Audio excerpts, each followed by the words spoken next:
I would love to introduce you to my next guest, who happens to be a very dear friend of mine and was a former member of the New York Stock Exchange with me for, well, I won't tell you how many years. Anyway, Mark Newton is now Managing Director and Global Head of Technical Strategy at Fundstrat Global Advisors. Mark is one of the most respected technical analysts on Wall Street, known for his very deep understanding of market structure, price action, and investor sentiment.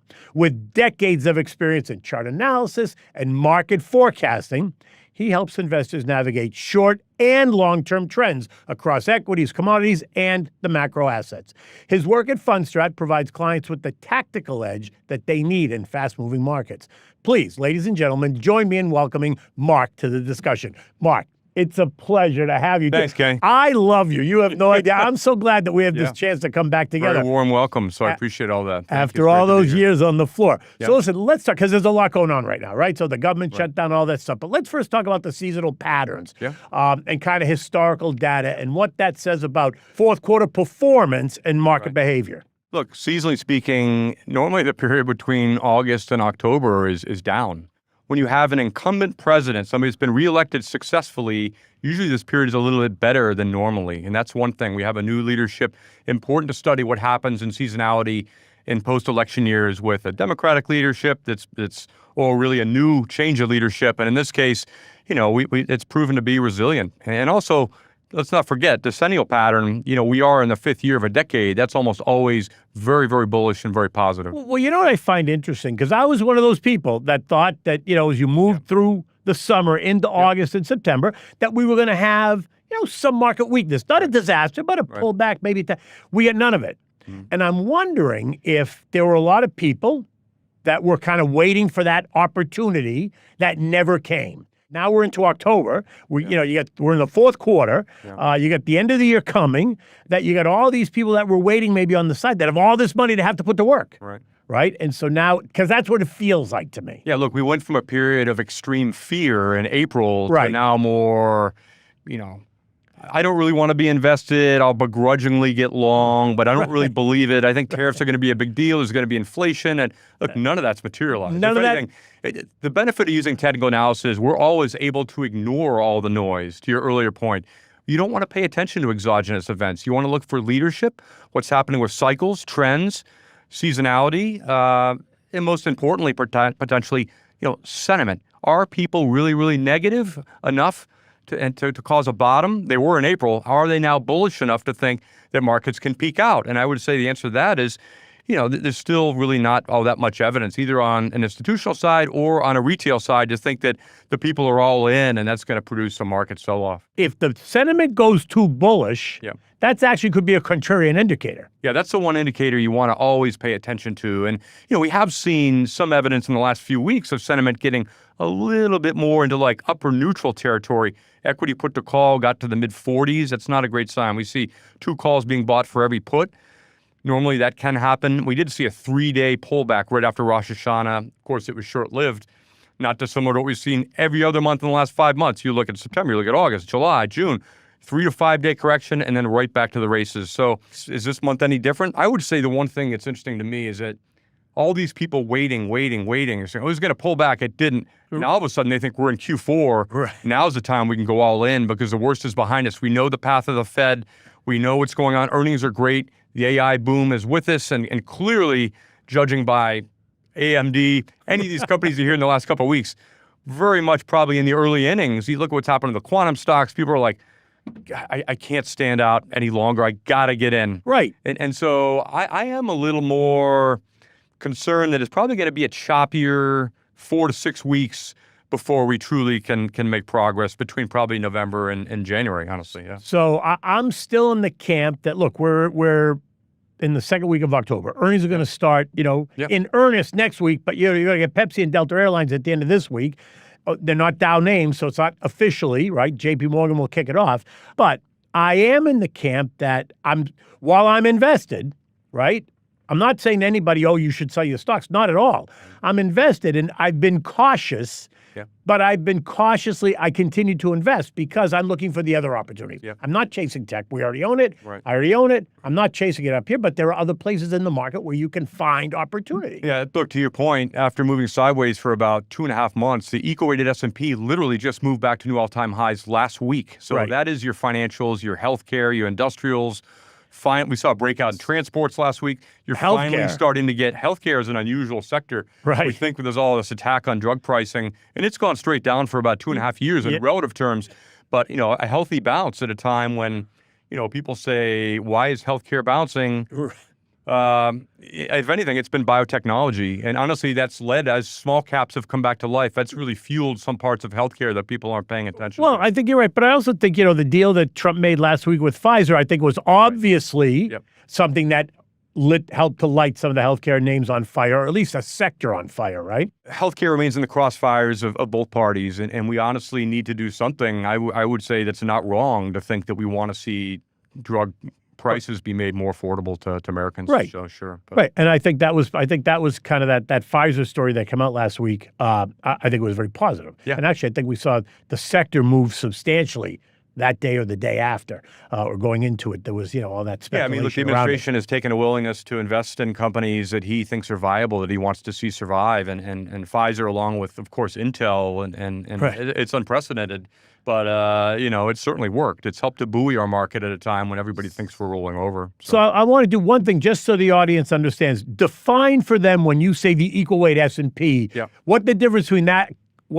and the S&P is, Sure, right? Yeah, so let's take the S&P. So 8% is NVIDIA, Right. 6% is Apple. You have about 15% in two stocks alone. Right. So Of we the had a period total of time S&P where the market S&P cap. was going up daily, but if you're a portfolio manager investing in industrials, you're getting killed. You can't keep up because you don't own any NVIDIA Right. or Apple. So you have a small number of stocks that are weighted very heavily in the S&P. 30% is technology. It's technology. So you have to be able to keep up with the tech move, and it means there's a lot of underperformance, even though correlations are rock bottom. I mean, it's a great environment for stock picking. Right. But if you're not owning technology, you have to really figure out how you're going to keep up if that's your benchmark. So Right. equal-weighted, the benefit is that everyone is equal weight across the S&P. So it gives you a much more clearer picture of what is the market doing, so to speak. So when you see the Dow all of a sudden move to new highs, the equal-weighted S&P all of a sudden move to new highs, that's encouraging. We want to see the transports do the same thing. For those that are Dow theorists, it'd be great if every little piece of the puzzle was moving in the right direction. I think we're getting there. That's a slow process, but I'm encouraged by what's happened in recent weeks. But when we talk about the equal weight, what we're talking about is giving every stock in the S&P the same weight. So Nvidia is not 8% of the index. So, and that's right. And that's actually where you can see if traders or investors, if they're looking, you should be looking at what's happening in the equal weight, because that gives you a better view on kind of what's happening in the broader market. That's right. Right. All right. So let's talk about momentum indicators, what that signals for stocks. Look, for those that are unaware, I mean, momentum can be simply defined as, let's say you're tossing a ball up in the air, and initially it moves quickly, but then it slows and it starts to drop. And so, stocks do this all the time, year after year. You want to capture stocks as they're starting to move and trending higher when momentum's very strong. When they get to be so-called overbought, it's not necessarily a sell signal, but you want to pay attention, because as they get too overbought, like we see now with gold, that has an RSI, a relative strength index of about 90, then the upside might not prove to be as promising, I think, in the months to come. So when they start to fall, momentum goes in and out of favor. So common momentum indicators are ones like RSI, relative strength index, which has a gauge between 0 to 100. Other ones like MACD, moving average convergence divergence, or more trend following. They don't judge overbought, oversold, but they help you to stay on the right side of the trend. And so I encourage people that don't use technicals, use a MACD on a weekly basis. When the MACD is positive, and particularly on a daily and weekly, you want to stick with that stock. When it starts to roll over, then you utilize risk management techniques or whatever, depending on what your time frame is, to make adjustments. All right. Hold that thought 1 minute, because we're going to take a break. We're going to come right back.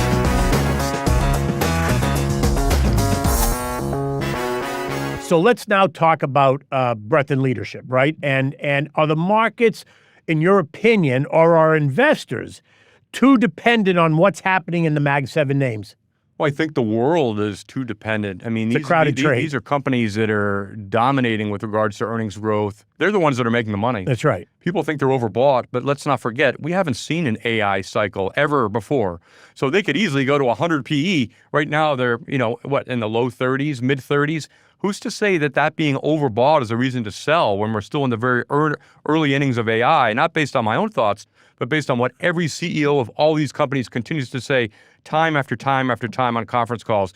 Demand is simply overwhelming. So we've had this over the last 100 years. It's happened a dozen times. You look at the generals back in the 30s, General Motors, General Electric. They all dominated the indices, right? They did. Exxon, DuPont. This is just 2025. It's not 1935 anymore. It doesn't mean necessarily anything is different. It means you have to understand what represents the S&P. And in this case, you have new leadership. That's a good thing. These are all companies that are changing our lives for the better. We shouldn't be upset about, that means it's a bubble. It's more about what are trends, what the company's saying specifically, and use that to frame how you invest in the market. But, you can have short-term overbought. Which all that means, to your point, is manage your risk. Understand that. Don't necessarily go chasing it. Give it a chance to digest. Maybe it backs off a little bit. Nothing says it's going to back off 50%. Right. But you have to be smart about how you assess what the market's doing and what these individual names are doing. Having watched markets for a long, long time, I'll just say that it's rare for overbought conditions to lead to immediate sell-offs as quickly as what investors might think. You hear these phrases all over time in the media. Oh, it's overbought. And it might be overbought maybe on an hourly basis or on a daily basis, rarely on a weekly or a monthly. When they get truly overbought on a monthly, it's time to pay attention. But, that's not going to be your be-all, end-all. Time frame is important for any investor. Know your time frame, know your risk tolerance. Right. Don't put all your eggs into one technology stock. Right. Obviously, you want to have some diversification. We're all different. And so, utilize that kind of risk management that works for you in your own time frame. Right. So talk about this. I don't know if you had a chance to even look at this latest announcement we heard this morning, OpenAI and AMD, right? Because now AMD was up 35% or something on the back of that news, right? Yeah. That OpenAI is now going to do what with AMD? I think in general, any time that a company opens their mouth and says they're doing significant with OpenAI or any type of AI, But to your point, OpenAI, they get in bed with AMD, they get in bed with NVIDIA, Right. they get in bed with, they're in bed with everybody, right? That it's kind of the thing that's kind of interesting is when you think about it, NVIDIA, Jensen Huang, he's involved in almost every one of these deals, Right. Whether it's through OpenAI, whether it's through Intel, whether it's which makes it interesting on the one hand, but it kind of, for me, raises a little bit of a flag saying, okay, it feels kind of circular to me, right? We'll know that when the time comes. I mean, look, I am not one to say, let's leave the party early unless I have the proper signs. Yeah. So if you want to stand by the punch bowl and near the exit, that's great. I'm willing to have a few more glasses of punch and hang out with all the AI leaders and talk how we're going to make money. Let's talk about what you think the next big signal is going to be from a technical kind of perspective, right? What are you looking for? What are the signs of, another, look, I was going to say a potential breakup, but we've clearly broken out. I think you have to differentiate between short-term and intermediate term. I think short-term, we want to see evidence when you start to see real breadth divergence. And we've seen breadth, the percentage of stocks above their 20-day moving average is down about almost half of where it was about 3 months ago. Okay. That's interesting. It's not we're going to sell everything. It just means that tech is working. The rest of the market really hasn't. Now that's starting to slowly change. If we don't see the rest of the market go up materially in October to join tech, that would be a little bit of a concern if and when we see sentiment start to get more optimistic. My own cycles say mid-October to mid-November is going to be a choppy period. If we're going to get a correction, and I do think we're going to get some sort of a back and fill, I think that's going to be our window, is likely November. So short term, that's what I'm looking at. All right. So when you say a slight correction, 5 to 8%, 3 to 5%? Probably 3 to 5. Very difficult to know. All I know is if tech is still working really, really well, very difficult to expect too much. Too much. And I want to see tech really start to roll over. That meaning the leaders, the NVIDIAs of the world. I don't mean I want to see it because I'm bearish. I mean, if you want to be bearish on the stock market, you need to see evidence of these main leadership stocks within the S&P starting to roll over. We don't see that yet. Right. For the intermediate term, it's more of a longer term, where nothing is really working. And 9 out of 10 markets will peak because breadth really starts to roll over. How many stocks are within 20% of all-time highs? When that starts to shift, the stock market doesn't peak at all-time highs, but many, many stocks peak and start to fall off beforehand. So when you start to watch other indicators like that, it will give you a clear warning signal that something is amiss, and I really want to pay attention. The cycles that I look at have been bullish since 2022. They show a little bit of a choppy phase coming in 2026. That doesn't mean a bear market. It does mean that after 2 years of 20% and then potentially this year being up 20%, 2020, midterm election years typically are a year when you have to consolidate. So I'm watching, but I'm not really taking much action right now to try to prepare for that. So the missing jobs report, in your mind, is it something to be concerned about? Are you worried about it? Are you worried about what the ADP was negative, right? The ADP last week was negative. It was negative 37,000. It was supposed to be plus 50, give me negative. So that was fairly negative. Yep. But the jobs report, we didn't get anything. But the jobs report was only supposed to also show 50,000 jobs. So are you concerned? I try as a principle never to let economic data keep me up at night. Get in the way. But I think that, they're all looking at past data.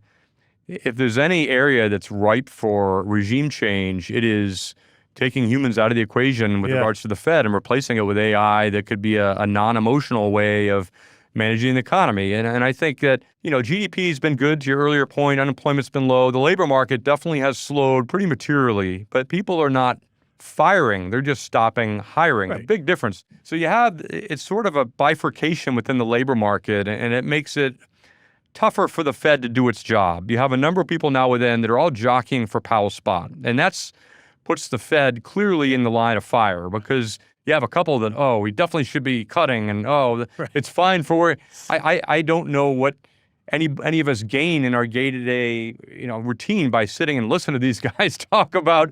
I just find that you have to watch what's priced into the market. I think is very important. How many cuts are are on the table for what's going to happen? So between now and next summer, let's say a year from now, like next October, we have about 4 cuts, and we have at least one for sure. It's going to happen the end of this October, this month. Another one that likely is going to happen by the end of the year. So and I think it probably will, because the fact that there's no data now. So we don't know. So the Fed clearly wants to err on the side, I think, of keeping rates easy. Scott Bessent is a genius. I think he'll do anything in his power to likely juice the economy, keep things running faster. As long as I think inflation doesn't get out of control, and with everything we've seen, crude oil is going to have a short path to $50. How does inflation rear its ugly head if crude goes down and we have the deflationary part of AI that's making everything less expensive as productivity goes up? So those are two important forces to why we shouldn't really care about inflation, even if it has a minor bump.